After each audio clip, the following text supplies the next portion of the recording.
Wait until you hear Lois's suggestion. Peter, we have to cover this up. What? Find a way to pin this on someone else. What the fuck? Oh dear. Could the What it is, guys? It's your boy BlastphamousHD. It's extremely late at night and or in the morning. I just got done watching one of the most out of nowhere inspirational videos I've seen in the longest time. The video about the black guy getting divorced over the Yu-Gi-Oh cards. Insanely inspirational. I don't even know why it was. But I digress. Today we are here to check out a video called 10 Worst Things That's Ever Happened to Stewie Griffin. Because this is the only way that we can watch Family Guy without YouTube nuking the channel. More 11. Here are the top 10 worst things to ever happen to Stewie Griffin. We begin at number 10 with perhaps the most heart-crushing episode for Stewie. However, the episode doesn't exactly begin on a sad note. We see Brian and Stewie having an adventure, being chased by bad guys in a scene that looks like an old action movie. Thanks to you, the Indians killed all the white people and took over America.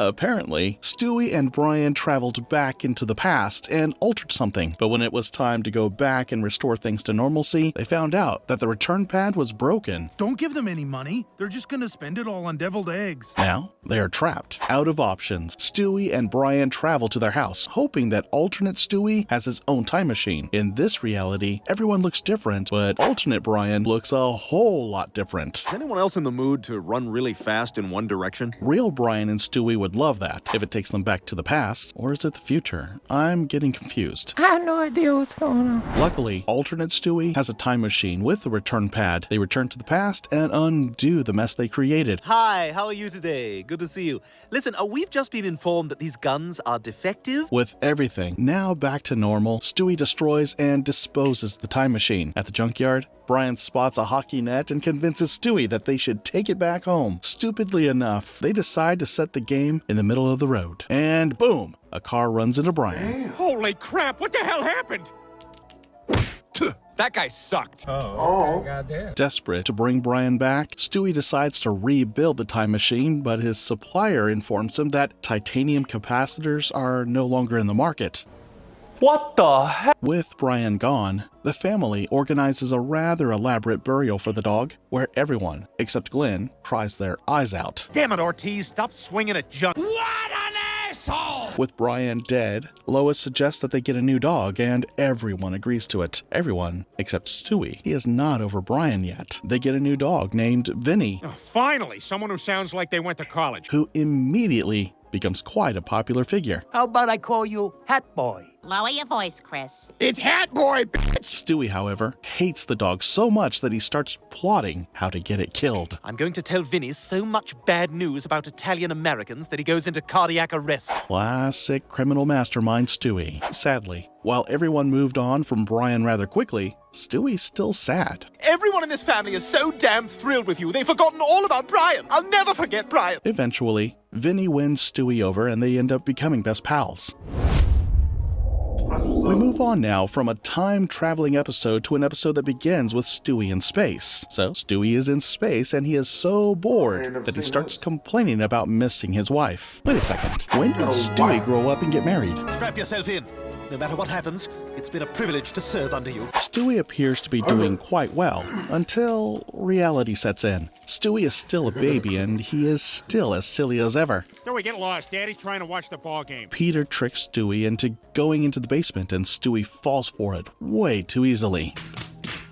I used to think Stewie was smart. Down in the basement, Stewie discovers a script for a television show written by Brian and decides to bring it up the next day during breakfast. I had an idea for a script once. It's basically Jaws, except when the guys in the boat are going after Jaws, they look around and there's an even bigger Jaws, so the guys have to team up with Jaws to get bigger Jaws. Away from all the Jaws, Brian tries to get Lois to read his script, but from all indications, she isn't all that interested. Brian is, however, very persuasive, and Lois eventually reads the script, and surprisingly, she loves it so much that she even suggests that they put it on TV. Wow, Brian, you must feel like Hitler did after he wrote Mein Kampf. Oh, still in the mood of invading people's privacy, Chris sneaks in and steals Meg's diary. During the high-speed chase that follows afterwards, he knocks off Stewie, who falls down the stairs and cracks his head. Is he breathing? It looks looks like it. That's a good sign, right? Though it's initially an accident, what follows is far from an accident. It is a glaring display of the stupidity that runs in the family. You are made of stupid. Peter submits Brian's script to the TV station, and like Lois, they love it. Back to Chris, Meg, and the now unconscious Stewie. Instead of reporting what happened to Stewie so he could get treated, Chris and Meg decide to hide Stewie's condition, even though he is clearly unconscious and slowly losing his life. How dumb can they be? Well, it's a Griffin thing. Continuing in their obvious cluelessness, Meg and Chris tie their almost dead little brother to strings and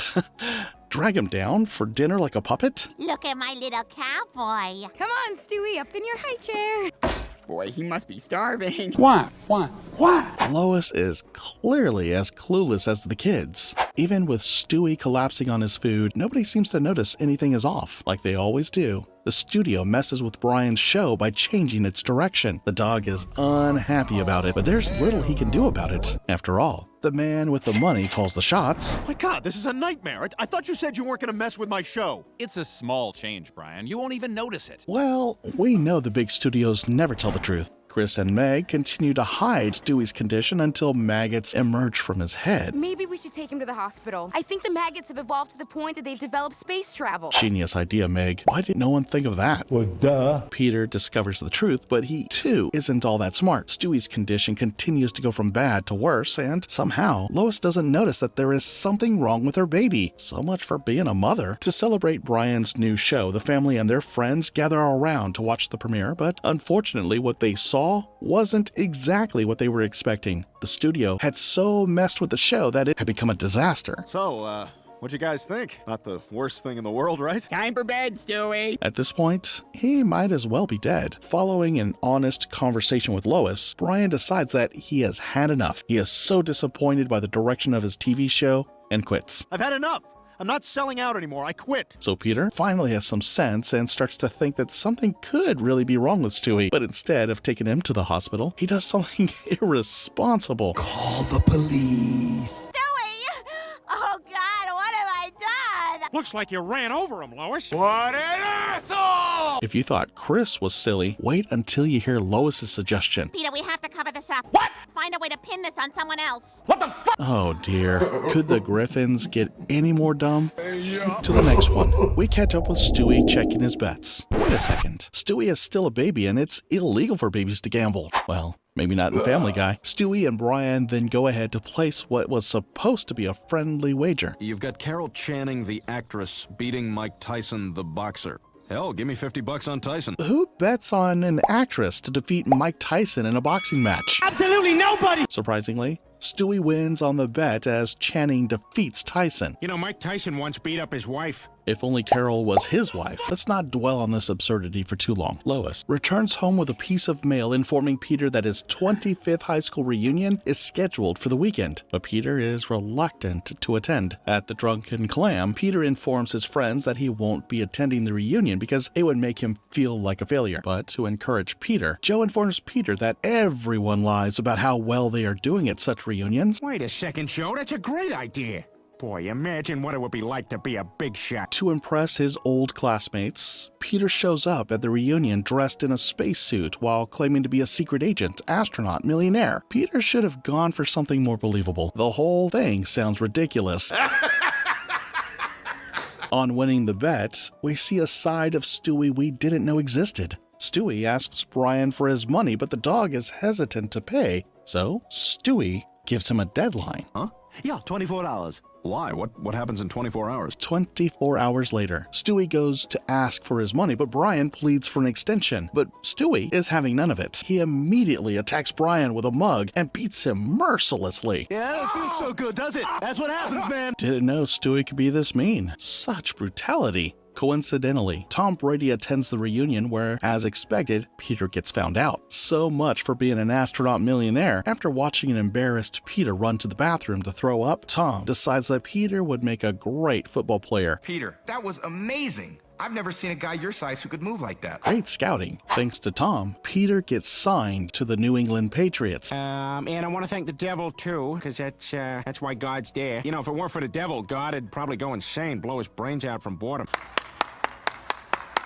great speech, Peter. Stewie, however, continues to haunt and terrorize Brian every opportunity he gets. What the hell happened to you? I fell down the stairs. Well, you should be more careful. With Brian refusing to pay up his debt, Stewie attacks him a second time, beats him with a golf stick, breaks his leg, and even shoots him with a flamethrower. You one crazy ass bitch! Isn't that animal cruelty, or Stewie can just do whatever he wants? Just when we were starting to feel bad for Brian, we discovered that he had the money all along, but he was intentionally refusing to pay up his debt. All right, let's go to the bank. Such a selfish dog. Peter's time at the New England Patriots starts on a good note. Now a superstar, he even features in a TV commercial. But Peter's superstardom is short-lived because Peter is more interested in showboating and lets his newfound fame get to his head. One time, running late to a game, Peter drives straight to the field in his latest ride. What do you think, eh? I got this for doing that car dealership ad. All right, enough messing around, huh? Let's play this game. Tired of his unnecessary showboating,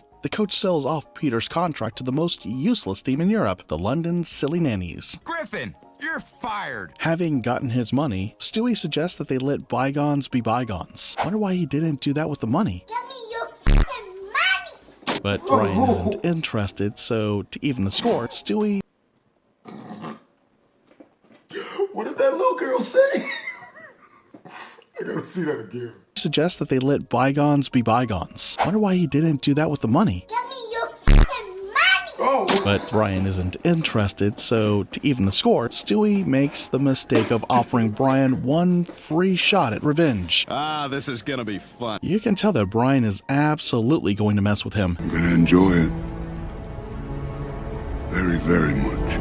The Silly Nannies turn out to be an embarrassing team, but Peter isn't ready to give up too easily. In order to save his pride, he challenges the Patriots to a game with the Nannies, and thanks to Tom, they agree to it. Even after being injected with steroids by Peter to toughen them up, the Silly Nannies prove to be a fearful bunch. Those men are tremendous in stature. And they're coming straight at us. We'll take my carriage. Smell like bitchy here. Oh, y'all smell like bitch to me. Maybe they should stick to babysitting.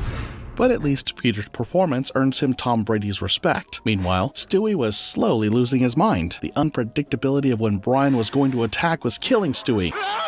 When's the beating gonna come, Brian? Just tell me when it's gonna come. Just do something, anything. Call an ambulance. But not for me. He couldn't handle the suspense and was constantly paranoid. Look how hurt I am. My bad, y'all. It smelled like bitch in here. Like that. That one got me, bro. It smelled like bitch in here. That has to be the most well done comedic set in video I've seen in a minute, man. Best string of jokes. We're even now. Who knew Brian was this good at mind games? Karma's a bitch. And just when Stewie thinks the torment is over, Brian nonchalantly shoves him in front of a moving bus for good measure. No, that's a lot of damage. It's winter, and the entire family, or should I say the entire town, is having a blast. Everyone pairs up, and once again, Stewie is with Brian, his partner in crime and sometimes his enemy. For most parts of the episode, Peter is so concerned about proving to himself that he is better than his son at everything, while Chris sees it as spending time with his dad. For Peter, everything is a competition. Got your nose. Oh, yeah? Well, I got your face. Meanwhile, Meg becomes a flag girl, and she is so excited about it that she announces it to the family over dinner, while Peter and Chris are having what I'll describe as a who's more daft contest. All right, salt shaker up the nose. I got pepper. Yes, I win. That was fun, Dad. I'm surrounded by idiots. Back to Meg becoming a flag girl. Meg doesn't realize that being a flag girl isn't the same as being a cheerleader. This dude's meme game is S tier. S tier. Good job, Comcast. That the cheerleaders are the cool ones in their school, not the flag girls. Because of Meg, the whole family is forced to see the game. Stewie, however, spends most of the time trying to get Brian to notice him, like a teenage boy trying to impress his new crush. Shut up. The dog just told me to shut up. I demand to know what you plan to do about this. After a basketball game in which he cheated since he just wanted to win at all costs, Peter and Chris go to the shower together, and Peter sees how large Chris's junk is. Hey, Chris, what's with your leg? Oh, my God, that's not your leg. I dropped my monster condom that I used for my Magnum Dong. That one incident scares the shit out of Peter, who realizes that he isn't better at Chris at everything. Thanks to you, our son has a huge wang. Thanks to me. Well, he didn't get it from me. He is just such a sore loser, he starts sulking and even blames Lois for his loss. Since the scary encounter with Chris's wang in the bathroom, Peter has been feeling really insecure about himself. Chris, drink your milk. It'll make you big and strong. No more milk for him, Lois. He's had enough. So, while at the grocery store, to impress a few random ladies and to boost his ego, he grabs Stewie and shoves him into his pants to look big. Oh my God. Where's Stewie? He's around. Let me out of this stink-filled corduroy dungeon!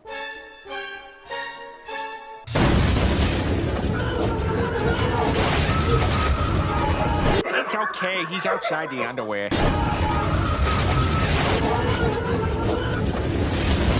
I really feel for Stewie. The filth he had to experience against his consent? Well, at least Peter is small. You have a small penis, don't you? You smug little bastard. But somehow, Stewie becomes really comfortable in Peter's secret chamber. Hey, Stewie, you can come out now.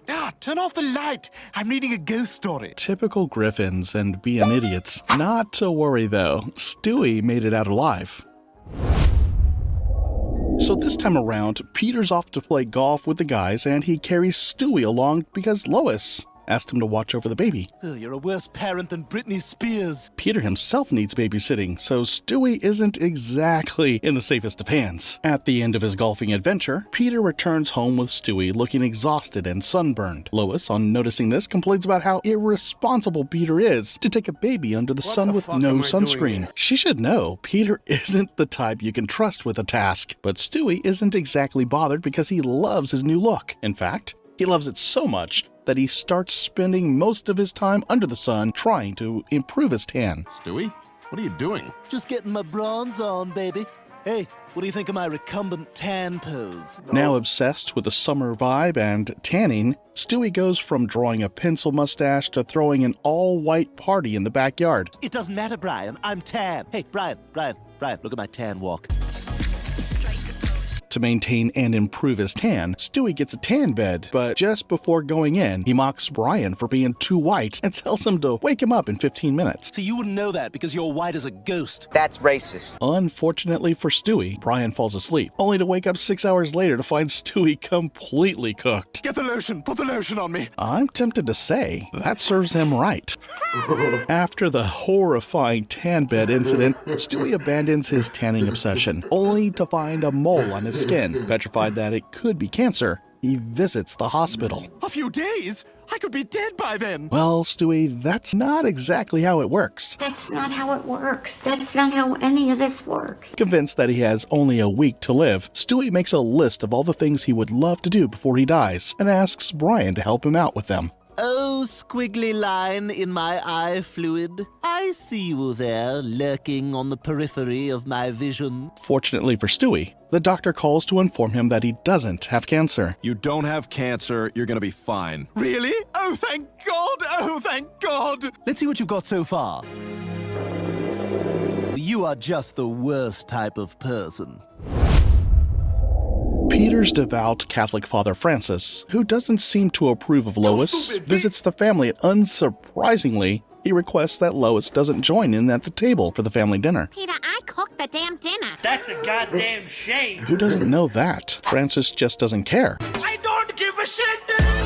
So Lois is forced to sit with Stewie at the kids' table. I'm just saying, 70s boobs were different, I don't know. He's right, you know. Not exactly the kind of conversation a mother and her toddler should be having. During dinner, Francis demands to know when Stewie was going to be baptized. You really think that splashing magic water on Stewie will keep him out of hell? What's that kind of talk or you'll get your heathen head smacked? As expected, Lois isn't happy about Francis trying to force his religious views on the family, so she talks to Peter into confronting his dad about it, as if Peter is capable of confronting his father. Well, instead of Peter standing his ground like a man, he makes matters worse. If we get Stewie baptized, you and all other old people have to acknowledge and be aware that there's crap in the corners of your mouth. Good negotiating, Peter. Now Francis is gonna stop forcing his Christian views on you. Right? Wrong. At the church, the priest informs them that the baptism isn't going to hold because the available holy water is tainted. But Francis is so stubborn that he decides to baptize Stewie all by himself. and the tainted holy water makes Stewie sick. Don't take me to a black doctor. Oh no. The doctor confirms that Stewie's sickness is due to his exposure to tainted holy water. Still trying to force her husband to man up to his father, Lois advises him to choose his own religion. Of course. You're a grown man. You can pick any religion you want. Trust Peter to take his absurdity to the max. Lois, I took your advice and picked a new religion. I'm gonna be a Mormon, nailing a different wife every night. Peter should have just asked her for permission to sleep around. Due to his ailment, Stewie has to be quarantined in a plastic bubble. Now remember, kids, don't touch Stewie. He's not allowed to have any human contact. Stewie is always tormenting Brian, so now that he is sick, it's his turn to oppress him as much as he can. Brian, will you carry me upstairs? I want to look at my toys. We all know Stewie would do the same or probably even worse. Stewie spends the entire episode quarantined. Lois even has the genius idea to change his bubble for a better one. Now Brian has enough opportunity to make Stewie's life miserable. Oh, you think you're so funny. Well, as soon as I figure out where I am, you're dead, Brian! And speaking of Brian intentionally hurting Stewie, this time he actually gets him killed. I beg your pardon? Brian convinces the family to attend Quahog Gay Pride, where Brian wins a ticket to see Celine Dion. Being the good friend that he is, Brian asks Stewie to accompany him on his trip, and Stewie jumps right at it. But instead of using a plane, Stewie convinces Brian to try out his latest invention. Why fly when we can get there instantly? Turns out scientist Stewie is back, this time with a teleportation device he believes can take anyone, anywhere in the world in a heartbeat. Oh, Stewie, that's incredible. Wish it was that easy. One blinding flash later and nothing. Well, that was anticlimactic. They're still standing right where they started. So looking thoroughly unimpressed, they head to the airport, completely clueless that the machine actually created a duplicate of Brian and Stewie, who are instantly teleported to Vegas, leaving the cloned Stewie and Brian with good luck and having the time of their lives, while the originals are left with bad luck, completely frustrated. Hi, we're checking in, Griffin.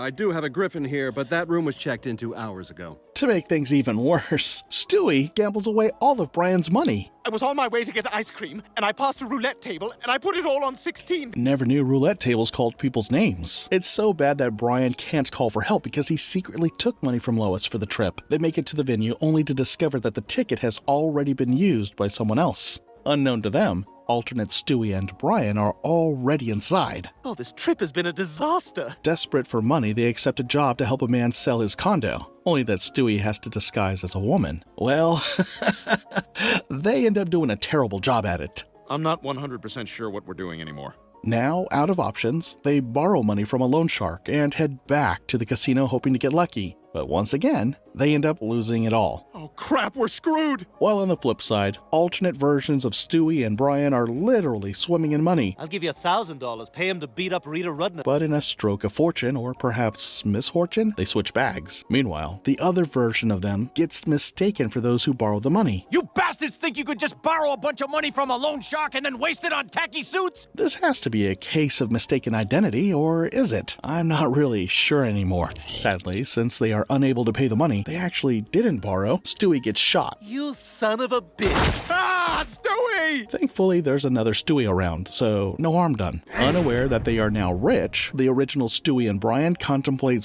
suicide. Brian, we're dead no matter what. At least this way it'll be quick and clean. Eventually, Stewie tricks Brian into dying alone. I didn't really think we were gonna do it! Brian should have learned not to trust Stewie by now. Turns out that we are left with Brian and Stewie while Brian and Stewie are also dead. Now this is becoming a little bit too confusing. Shortly after Brian's death, Stewie finds out that their backpack is actually loaded with cash. Hide the money, y'all! There's poor people around! While trying to purchase a ticket back home, Stewie and Brian stumble on each other. Original Stewie learns that his teleportation machine worked, but not exactly the way he wanted it to work. Where's the other me? Oh, what? Where is the Stewie you came with? Wow, what a ride. Lois goes grocery shopping with Chris, Stewie, and Brian. A woman mistakes Stewie for a girl and he becomes upset. Did she just think I was a girl? Following the supermarket incident, Stewie begins doing the most to prove that he is a man and not a girl. Only the most manly thing ever. 2 boy names. doubly masculine. More than just dressing up as a man, Stewie decides to play American football, ignoring Brian's original warnings that he was too little to play. Yeah, football, boy stuff. Brian tries to drag Stewie out of the field, but when Tyler's mom makes fun of Stewie, he immediately has a change of mind. You know what, Stewie? Get the hell out on that field. And if you see that Tyler, take his knee out. This is big brain time. At first, the coach wouldn't play Stewie because he is too little, but Brian insists that he throws him into the game. Now, it's all for Brian's ego. He just wants to prove a point. Come on, Stewie, give your dog something to post on Facebook. As you must have already predicted, it didn't end well for Stewie. And nobody's blocking. Back off! He may have a concussion! Stewie wakes up from his unintentional nap feeling confused. He starts to think that the phone is constantly ringing when it's not. We all know it's ringing. It's his brain. So while Brian is being all analytical about the whole situation, Chris whacks Stewie on the head and puts him back to sleep. Chris, are you crazy? Shh, let's just let him sleep this off. Look how peaceful he is. To jail! Chris's absurd solution doesn't do the trick as Stewie ends up in the hospital where Brian apologizes to him. Stewie, on the other hand, has already accepted the fact that he wasn't ever going to be a man. Now you're a male! A mountie. But when the coach shows up at the hospital and calls him a tough guy, Stewie starts to think that maybe he could be a man after all. How about that? Real man. Yes, yes. As Peter heads out for work, he clumsily backs his car out of the driveway and runs right into Brian. The accident sends Brian to the hospital for surgery. Weirdly, Stewie is worried about Brian, but for the wrong reasons. If he dies, I'm gonna have to start hanging out with The Rock again. Well, goddamn, bitch. On recovery, a now paranoid Brian takes to drinking at the local pub where he meets Frank Sinatra, who ends up lifting his broken spirit. Soon enough, Brian joins Sinatra's band and starts performing. Meanwhile, he was supposed to babysit Stewie, but in his depressed state, he doesn't even know when Stewie joined the band on stage. What could possibly go wrong? After a night filled with alcohol and music, Brian returns home clueless to where Stewie is. Brian, there you are. Stewie was supposed to be in bed 2 hours ago. Now, you wonder why a dog would be chosen to watch over a baby. I have no fucking idea. Let alone a depressed dog just recovering from an accident. Excellent parenting, Lois. Stewie returns home injured and missing an ear. Still, no one seems to even notice his condition. Yeah, what if something had happened to Stewie? I personally don't think Stewie is even loved by the Griffins. Yeah, don't worry, I don't need to go to the hospital or anything. I'll just use this Mr. Potato Head piece. The next night, Brian doesn't show up at the club and Stewie goes looking for him, only to find him drunk and passed out on the streets, after which Stewie talks some sense into the dog. Now to something even more strange. While trying on a new shirt, a salesman notices a strange lump on Peter's neck, prompting Lois to drag him to Dr. Hartman. The doctor reveals it's actually a vestigial twin that never fully developed. He extracts it from just beneath Peter's skin so that it can talk. What? And interact with everyone around. Peter, of course, decides to name his little twin Chip. When Peter brings Chip home, the kids are totally freaked out at first, but Chip's charm wins them over in no time. Pretty soon, he's everyone's favorite. But when Chip starts getting adventurous and wants to live life to the fullest, Peter tries to snuff him out, until Lois steps in and accuses him of smothering his newfound twin. Peter goes back to Dr. Hartman and requests to have Chip removed, despite possible risks to his own life. The operation is a success, and they become separate individuals. Peter encourages Chip to go his own way, as he is now a free man. You know, Chip, now that you're a free man, this is a chance for you to go out and make a real life for yourself someplace. But the family insists Chip stay with them. The family likes Chip better than Peter, so Peter becomes jealous and decides he doesn't like him anymore. Peter needs to work on his self-esteem. Peter decides to get rid of him by having a dog named Bingo to eat him up. That escalated quickly. But Chip outsmarts Peter, who ends up being bitten by Bingo before the dog moves over to a more exquisite meal, Stewie. Yeah, Brian! Browser history! Clear it! The dingo ate your baby. Poor Stewie gets munched and dragged out of the house by the dingo. And Peter? He doesn't even bat an eye. The whole thing just gets completely ignored. I knew it. I'm surrounded by assholes. Well, let's act as if we weren't wondering what could be in his browser history. And that's it. Hope you guys enjoyed this video. I've only got 12 seconds before my camera shuts off. The moral of this video is if you ever owe somebody money, make sure to pay them back, lest they stab you in the gabba. So we'll BlastphamousHD, twisms.